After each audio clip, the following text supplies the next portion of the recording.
Nagbabala ang FDA sa pagbili at paggamit ng mga nauusong lato-lato na hindi dumaan sa kanilang pagsusuri.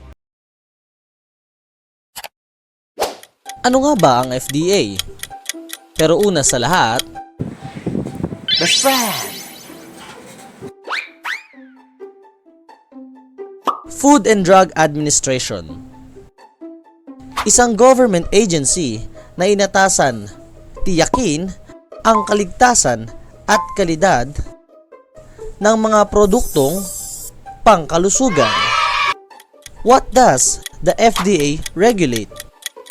Ito yun, best friend. Prescription drugs for humans and animals.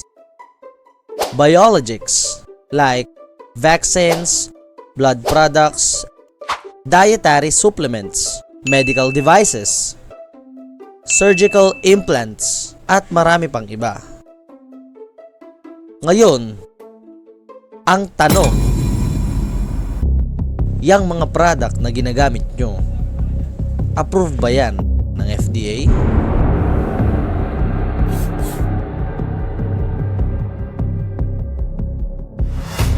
Make sure to check your product. Gusto mo ng mga product na FDA approved? Get here at OWCG Trading. Like and follow. Subscribe.